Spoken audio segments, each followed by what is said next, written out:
¿Ah?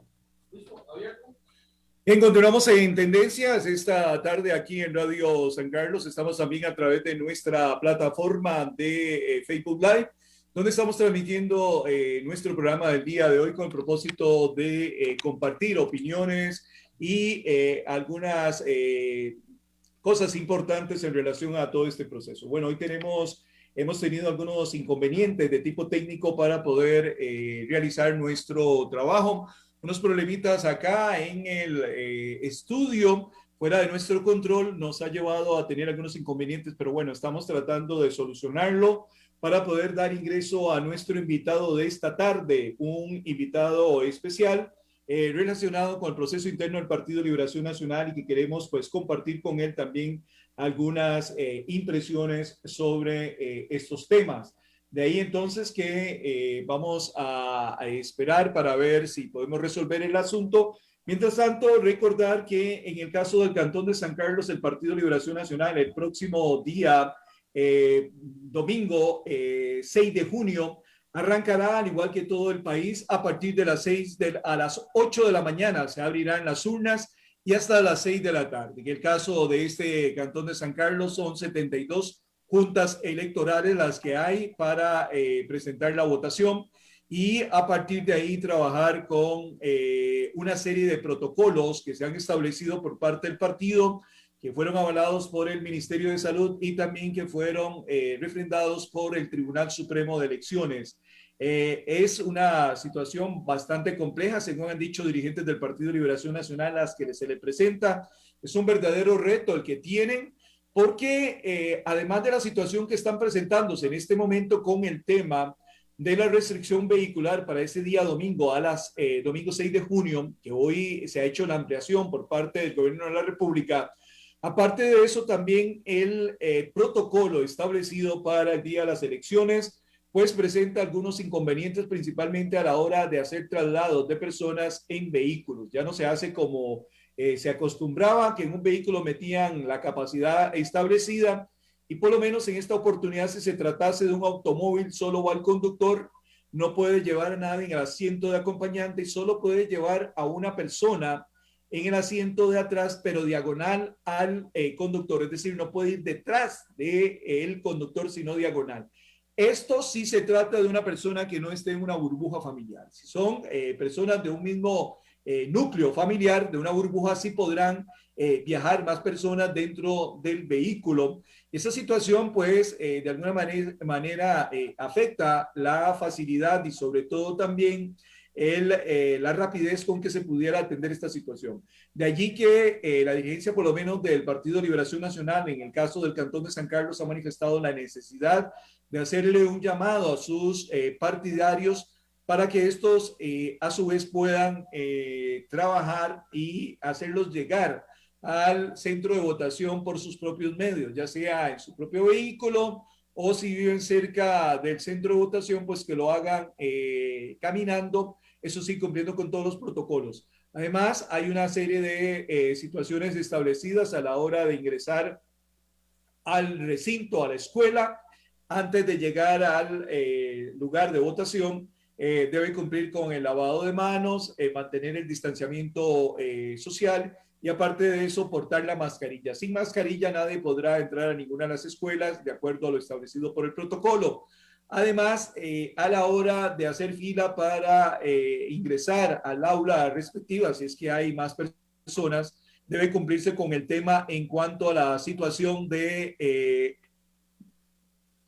el tema de la situación de la distancia, 1,80 m, tendrá que cumplirse con esa situación, 1,80 m entre las personas que hagan fila para ingresar al centro, y si no, no podría cumplirse. Y además, solo 2 personas podrían estar en el recinto, además de las personas que están como miembros de mesa.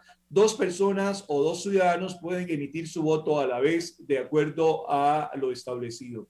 Son los requerimientos que se han manifestado. Y una vez que la persona, el elector, emite el voto, debe salir de las instalaciones de la escuela.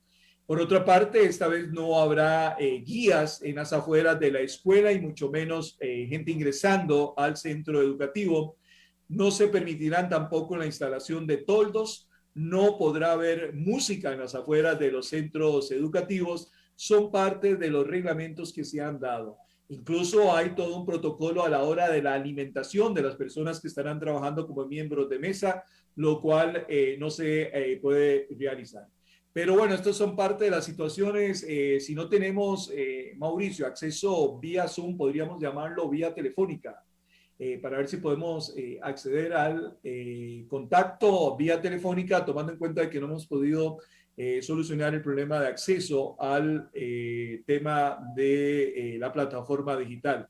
Decíamos que todas estas medidas que está anunciando el Partido de Liberación Nacional forman parte del protocolo establecido para el próximo domingo 6 de junio, cuando el proceso electoral será de 8 de la mañana a 6 de la tarde, será el periodo establecido para abrir las urnas electorales. En el caso de este cantón de San Carlos hay una particularidad y es que solo la tendencia José María Figueres ha presentado miembros de mesa, han cumplido con el requerimiento en todas las mesas que están en el cantón de San Carlos.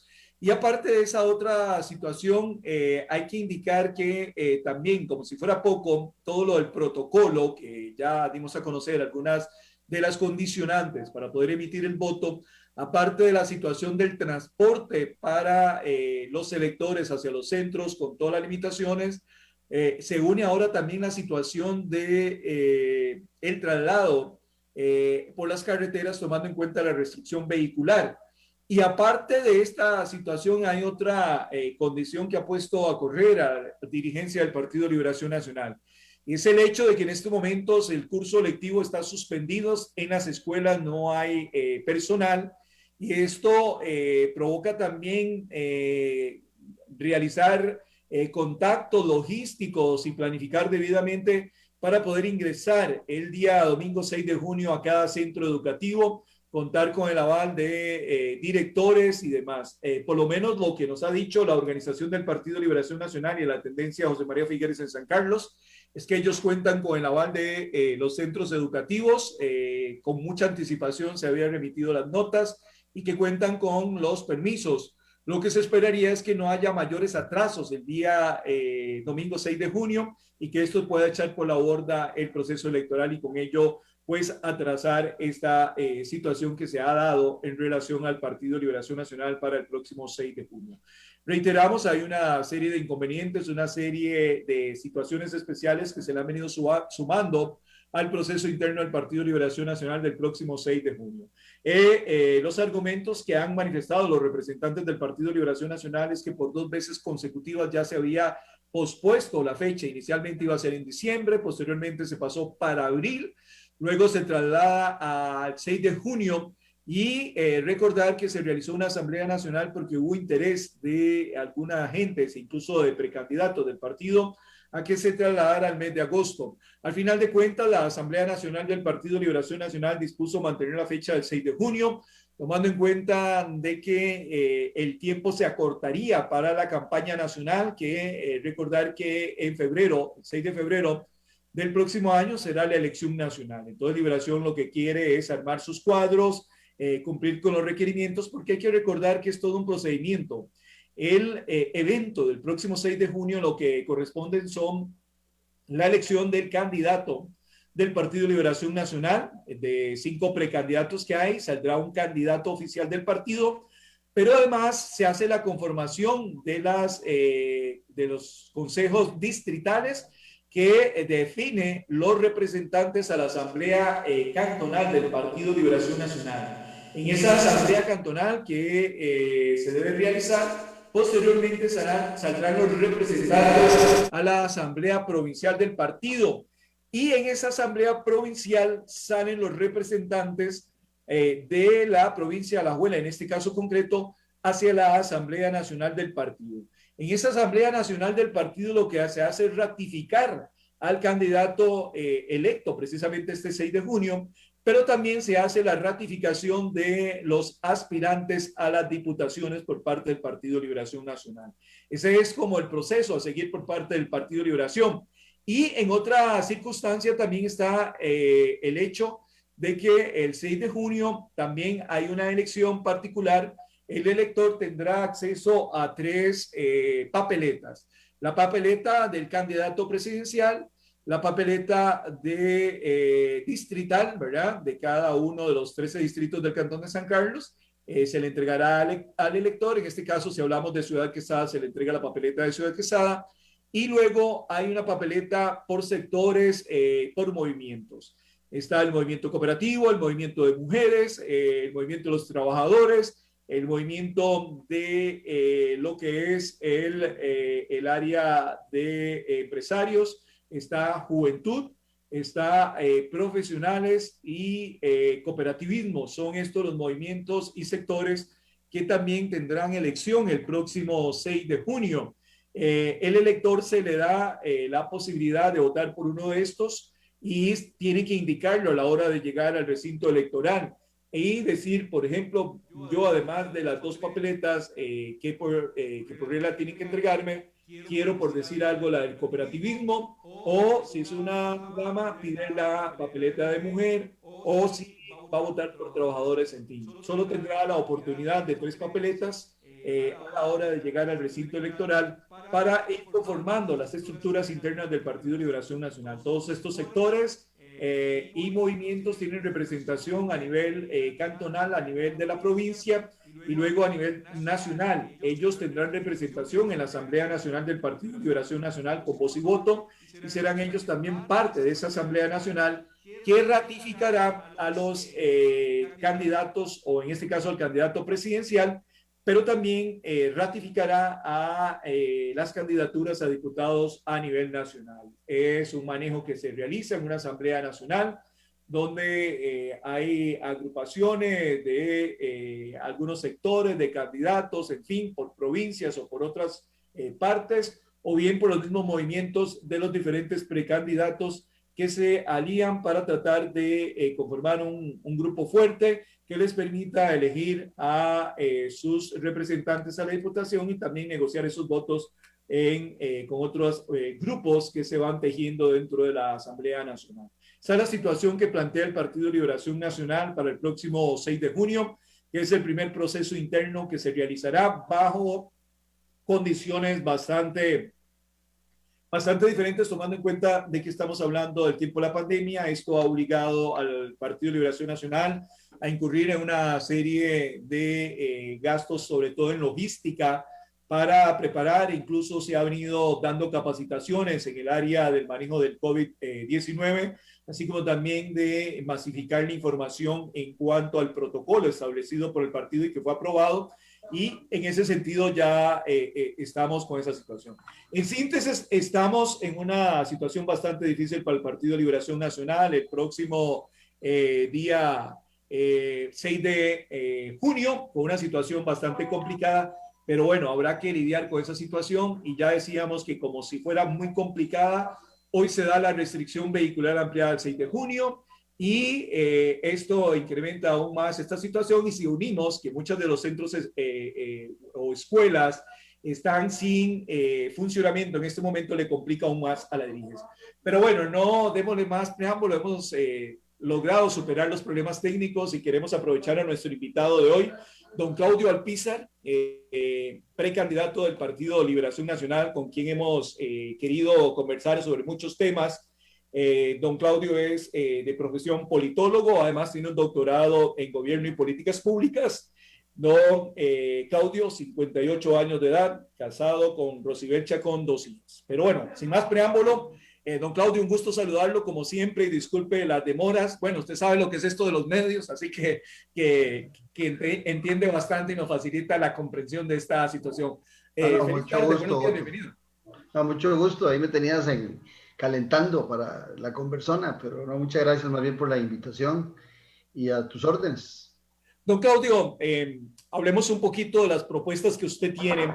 Las ha dividido en lo que usted ha llamado la revolución, 4 revoluciones. Pero bueno, hoy se nos mete un montón de temas más, pero seamos puntuales con lo que usted ha llamado la revolución.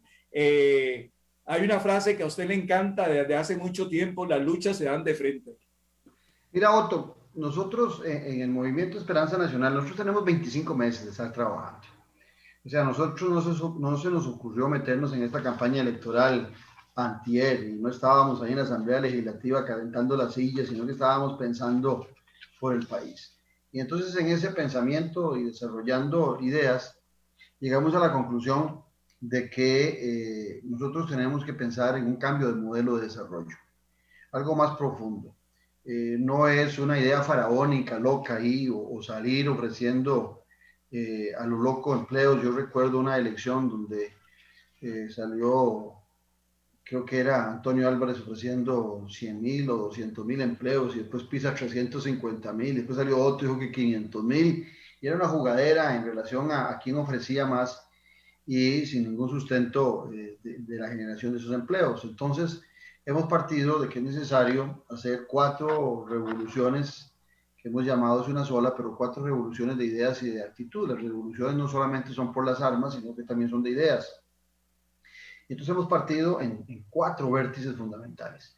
Una revolución productiva, una revolución tecnológica, una revolución económica y una revolución social. Las 4 te las puedo explicar brevemente por separado, pero la verdad es que son consustanciales.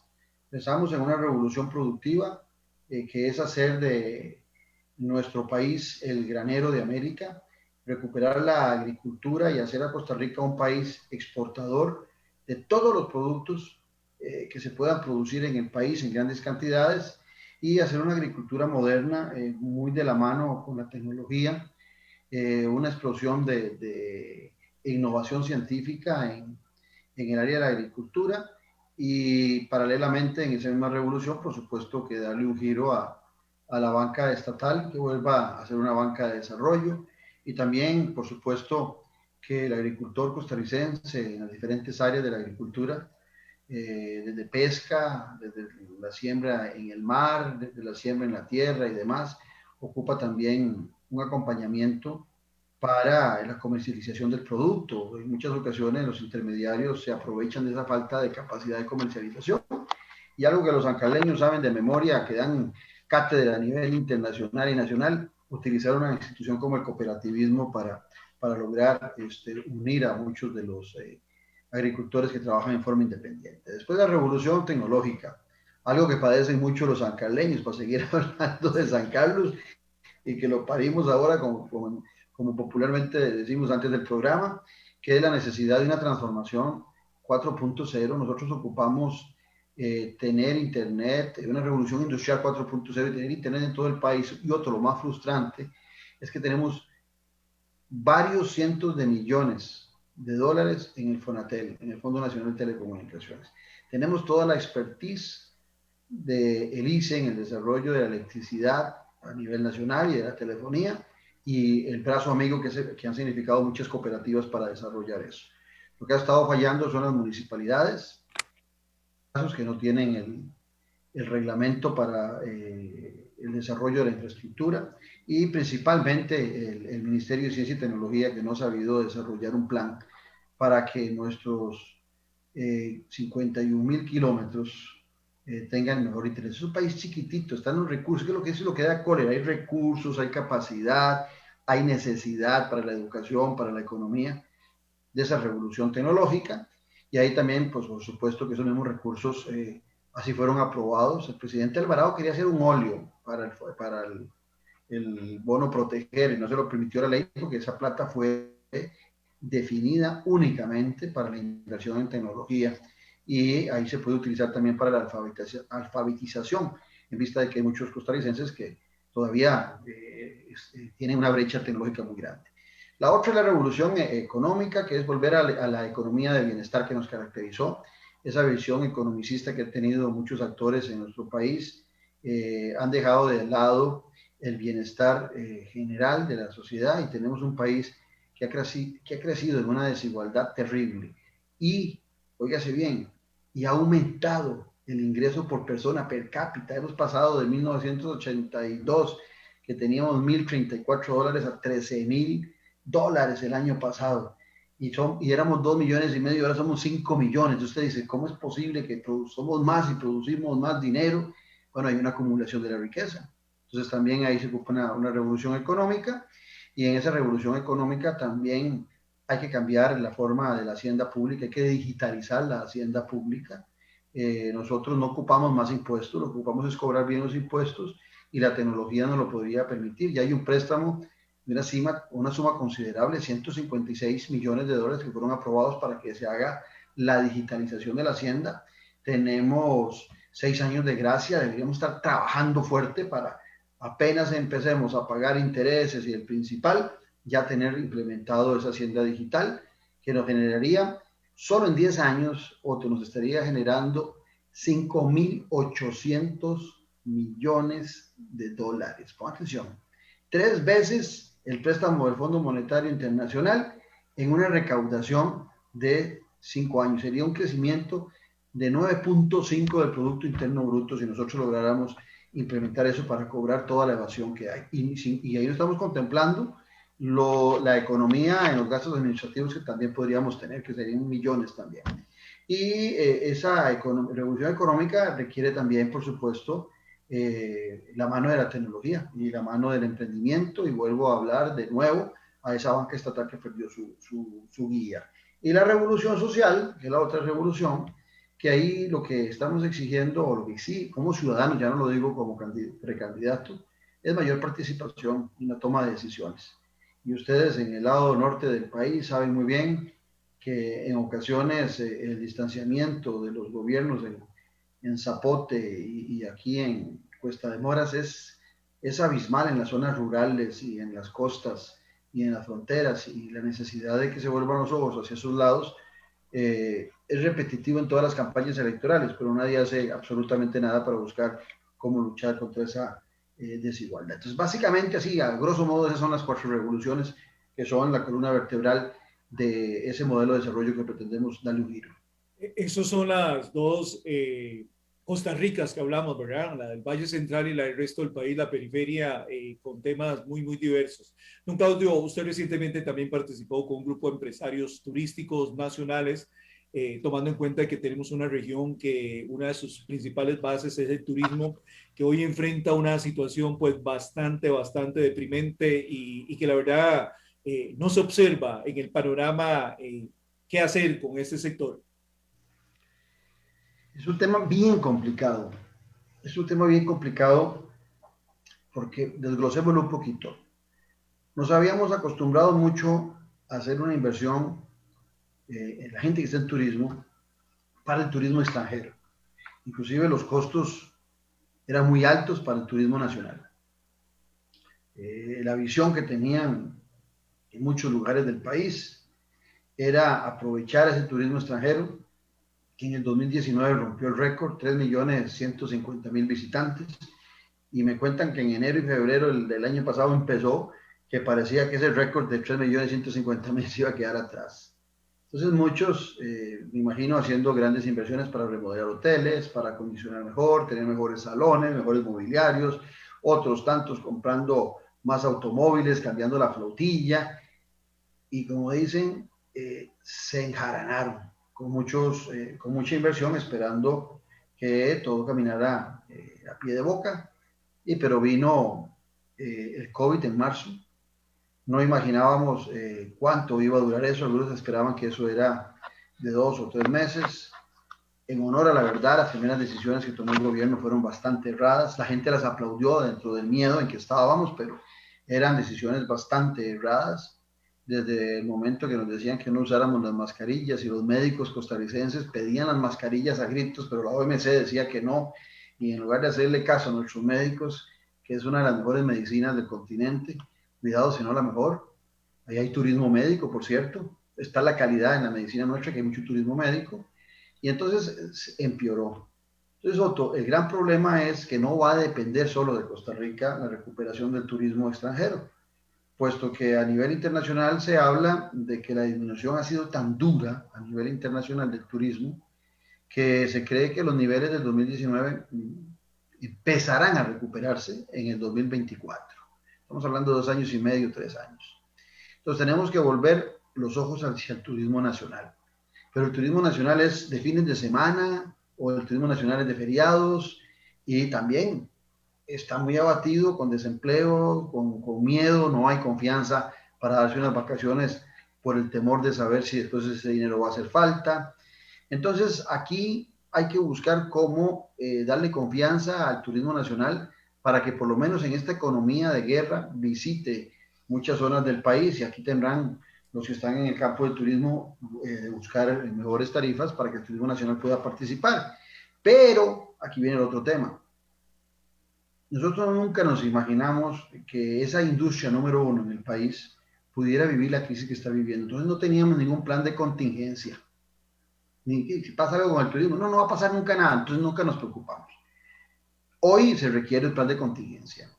Y ese plan de contingencia para el turismo tiene que venir principalmente, por un lado, ayudarle en bajar los costos operativos que tienen, luz, agua y algunos otros insumos, por un lado. Por otro lado, me he enterado de bancos privados y públicos rematando hoteles, rematando restaurantes, quitando flotillas de automóviles.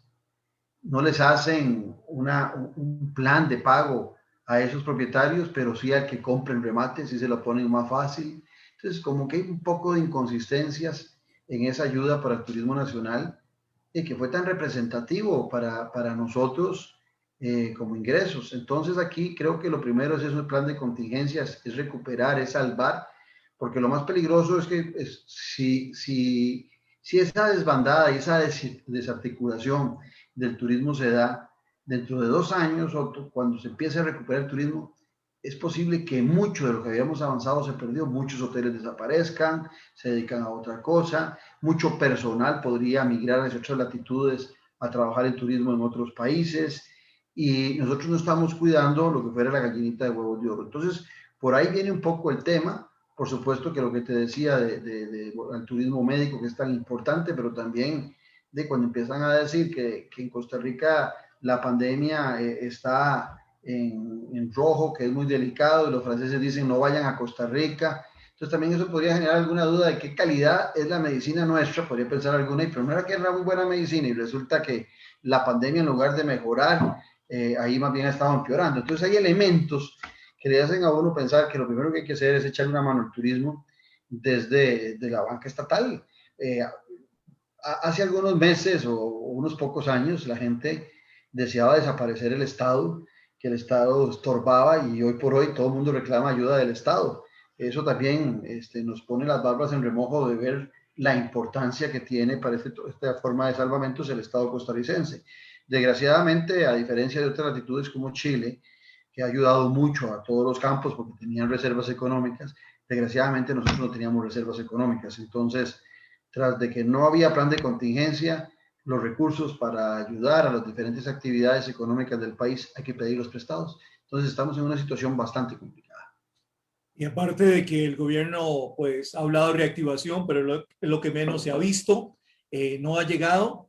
Y lo que más le preocupa a uno, don Claudio, y con esto que usted explica también, es el hecho de que la matriz gerencial turística, por ejemplo, en La Fortuna, la mayoría o el 95% de la gente de La Fortuna son locales, gente que transformó su finca, se convirtieron en gerentes turísticos y demostraron ser muy exitosos, muy capaces, pero hoy esto los tiene a muchos de ellos ya en la ruina.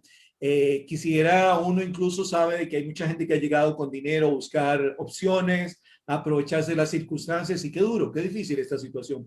Y si a esto, don Claudio, uno le pone más pimienta, desgraciadamente esta semana hemos visto cómo este país se le quitó la venda de los ojos, la que ya se hablaba de la situación en cuanto a la presencia del narcotráfico en las diferentes esferas nuestras, los diputados, la Asamblea Legislativa, el Poder Judicial.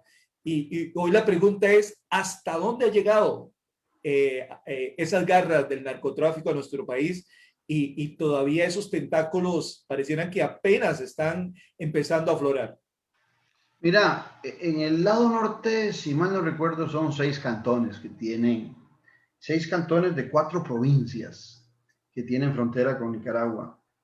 Del lado sur son 3 cantones de 2 provincias que tienen relación o tienen frontera con Panamá. Esta situación que estábamos padeciendo para esos sitios fronterizos no es novedad. No es novedad. Novedad es en los medios de comunicación nuestros que se sorprenden aquí en el centro, ¿verdad? En las televisoras nuestras, tal vez en el ministerio, tal vez en el Ministerio de Seguridad.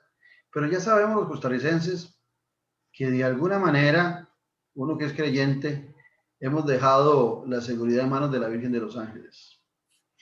Tenemos al lado norte de nuestro país, del lado de ustedes allá, 330 kilómetros de frontera. Del lado de Panamá tenemos 310 kilómetros. Estamos hablando de 640 kilómetros y tenemos apenas entre 600 y 650 policías de frontera. Hagan números. Uno por kilómetro si todos trabajaran 24 horas. Pero a sabiendas de que tienen que, cuando trabajan son 12 horas y cada 4 días, debemos tener en operación unos 200, 250. Y por cierto, ese dato me lo dio en algún momento una visita a Cruzitas que hicimos, me lo dio uno de los jefes de fronteras. ¿Cuántos eran? Porque yo tenía la duda. Tenemos 16,000 efectivos en total en el país. Igual podemos dividirlo por jornadas, podemos poner algunos en labores administrativas. Tenemos un narcotráfico que no tiene que hacer licitaciones para comprar el mejor equipo tecnológico, las mejores lanchas, los mejores carros, las mejores armas. Compran y punto. En cambio, los nuestros no, están desarmados. Hay 5 helicópteros, unos chinos y otros norteamericanos, que están frenados en el Ministerio de Obras Públicas y Transportes. En unos casos, porque no, aunque usted no lo crea, Otto, es cierto, porque no se presupuestó la gasolina de esos helicópteros que podrían ser muy útiles. No tenemos la tecnología de seguridad. A la gente que vive en la milla fronteriza no se le permite tener, ser dueños de esa milla fronteriza y son ellos los que, Y ojo, don Claudio, cuidan. Ajá. y ojo, don Claudio, que el 28 de junio vence la moratoria de la milla fronteriza y no se vislumbra por ahora de que le den una ampliación. Eso podría provocar que esas familias tengan que ser desalojadas de esa milla fronteriza donde tienen 30 o 50 años de residir. Mira, y son ellos los que cuidan Son el primer punto de choque. primer punto de choque. Ellos son los que hacen una llamadita así secreta y le avisan tal vez a la policía de los movimientos que ven. Una milla fronteriza que no tiene ningún sentido, esa es la verdad, porque las millas fronterizas se establecen como un tema de seguridad y son aprovechadas por la fuerza policial en los países que no tienen ejército o los ejércitos, y se contemplan ahí torres, oficinas de control, y ahí no hay nada, vos lo sabes perfectamente. Lo que hay es nada más la definición de una milla fronteriza y punto. Bueno, entonces cuando te das cuenta, tampoco tenemos en los últimos 2 gobiernos el Consejo de Seguridad Nacional, que siempre lo preside el presidente de la República. Carlos Alvarado no ha tenido ni una sesión de ese consejo. Entonces no hay tampoco estrategia, no hay inteligencia, la articulación de las diferentes instancias de seguridad del país andan a tontas y a locas, no se comunican entre ellas. Y te repito, lo que estamos viendo hoy para peores es esa cercanía que se empieza a dar, que es lo peor que nos puede estar pasando en estos momentos y que ha pasado mucho en América Latina, entre los políticos y los narcotraficantes. Unos tentados por el dinero, a veces para participar en campañas electorales, para que les faciliten el dinero, y otros para tener influencias en el Estado para sus negocios ilícitos. Vemos exportaciones de Costa Rica saliendo de APM Terminals, cargadas de droga. Entonces uno nos explica, bueno, cómo antes decían que era porque no habían los escáneres en Jateva, pero en APM Terminal, ¿qué pasa? Eso es una empresa privada de primer nivel, una de las mejores empresas de despacho de mercadería en el mundo, de administración portuaria, y funciona igual o peor que cuando le criticábamos a Jateva. Entonces, hay una gran preocupación porque también, Otto, cuando vas creciendo en pobreza, como en el caso de Costa Rica, que hoy por hoy tiene un 30% de pobreza, de la cual de ese 30%, 8.5 es de pobreza extrema, o sea, tenemos alrededor de 500,000 de gente viviendo en pobreza extrema. Hacer los números de lo que puede representar eso como tierra fértil, no porque la gente quiera desviarse, sino porque la urgencia, la necesidad puede hacer tentador una actividad ilícita viendo vos a tus hijos con hambre, con necesidad, vos con una impotencia terrible. Por supuesto que habrá unos que lo hacen por pasión, meterse en este tipo de negocios ilícitos, pero hay otros que van siendo forzados por la situación, los jóvenes sin oportunidades de estudio, sin oportunidades de trabajo, viendo televisión y soñando a la velocidad de la luz llegar a tener unos ingresos extraordinarios, carros, celulares, los últimos, la última tecnología. Hay una actividad que les empieza a ofrecer que ese mundo es posible y con cierta facilidad. Entonces, el tema no es para menos, y lo que estamos viendo en estos días en la Asamblea Legislativa, que ya lo veíamos, también en las municipalidades. El caso de Corredores no es el único caso. Hay otras municipalidades, hay otros alcaldes que ya también la ciudadanía los tiene con alerta naranja y en cualquier momento tendremos otra sorpresa en el GAN que no es sorpresa para otras áreas del país. Don Claudio, bueno, hablar con usted es muy enriquecedor y además por lo menos yo tengo que dar fe de eso. Es uno de las personas que ha estado muy constantemente en esta región Huetar Norte. He tenido el gusto de acompañarle, recorrer algunas partes de esta región, conocer a la situación de Cruzitas, por ejemplo. Entonces está muy empapado de la realidad nuestra de esta región Huetar Norte. Pero bueno, estamos a 8 días del proceso electoral, el 6 de junio. ¿Cómo siente el ambiente? ¿Cómo está el trabajo? ¿Cómo está la maquinita bien aceitada? ¿Y qué vislumbra para este 6 de junio? Mire, nosotros estamos muy contentos. Nosotros hemos hecho un trabajo estratégico que empezamos desde hace muchos meses, como te decía antes. Esto no se inventó el día que tuvimos que ir a pagar la inscripción. Ya veníamos trabajando hace muchos meses. Venimos creciendo, somos el movimiento, según estudios que tenemos, a los cuales tenemos acceso, somos el movimiento que más ha crecido. Le estamos apostando al liberacionista que se fue. Acuérdate que Liberación era un partido de más del 40%, hoy difícilmente llega al 15%. Le estamos diciendo al liberacionismo que nosotros somos una alternativa diferente en relación a las otras cuatro. Representamos una renovación, tenemos gente muy buena con nosotros, con hojas de vida limpia.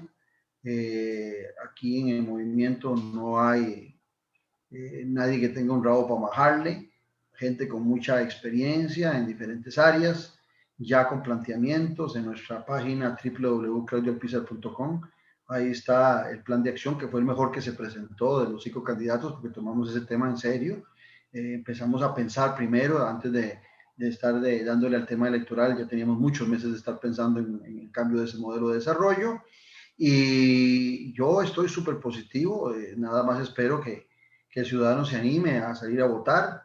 Puede participar cualquier ciudadano, ex liberacionista, alguien que no haya sido liberacionista y que quiera al mejor grupo o al mejor candidato, puede participar y ir a votar. Y yo esperaría que esa elección vaya por Claudio Alpizar, que es la punta de lanza, y me toca a mí ser la cara visible del movimiento Esperanza Nacional dentro de Liberación Nacional, pero somos muchos los que estamos trabajando y esperaríamos, yo tengo la gran ilusión, la gran esperanza, como se llama, que tenemos posibilidades de ganar esa convención el próximo 6 de junio.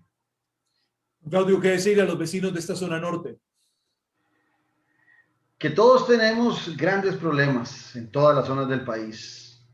Que si hablamos de la zona norte, los sancarleños son vistos como los ricos de esa zona, pero que tienen buenos problemas también, que hay desigualdad, que cuando uno va a Pital y ve esa carretera 250, que es una carretera internacional y que no está lista, se sorprende.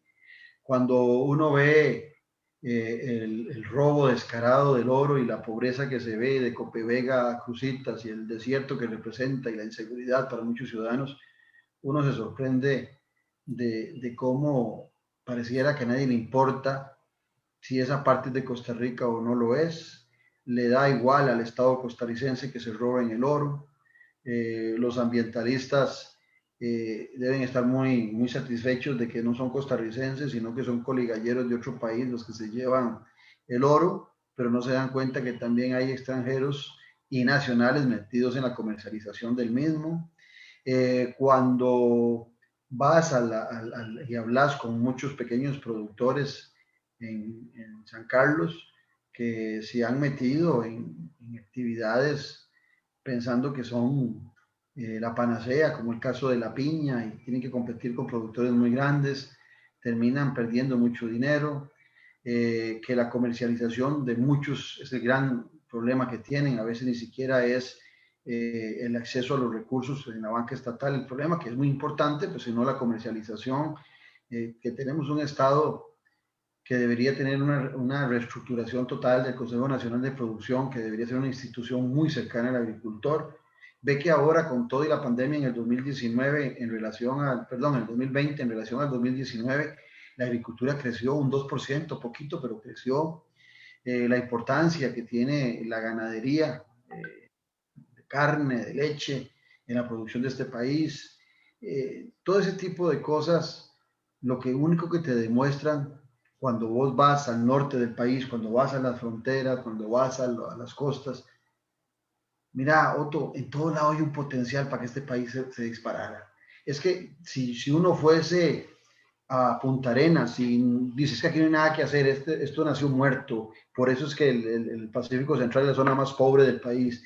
No, es que aquí en los Chilis y Upala es imposible hacer. No, no, en todos esos lugares hay belleza turística. Cuando estábamos en opulencia del turismo, muchas de estas zonas no fueron contempladas para el desarrollo del turismo.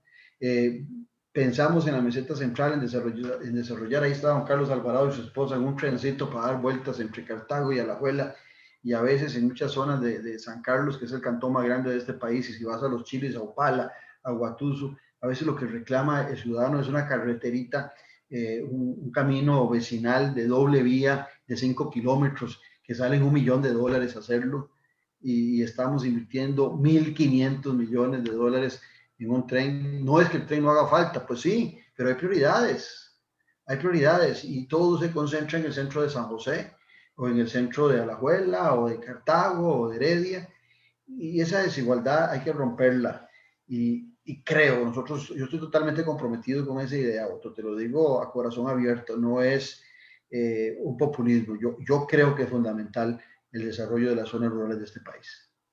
Don Claudio, el tiempo nos ganó y Sí. agradecerle en realidad por la disponibilidad de tiempo, decirle a nuestros amigos oyentes y que nos acompañan a través de las redes sociales de que siempre hay una apertura total absoluta, don Claudio, y bueno, desearte lo mejor en esto a próxima semana, que esa muerte, ¿verdad? 24/7, y ojalá Sí, que los resultados puedan acompañarle y ya nos veremos aquí en el norte. Un abrazo a la distancia. ok. Muchas gracias, Otto. Un abrazo y saludos a todos los sancarleños, especialmente a tus oyentes.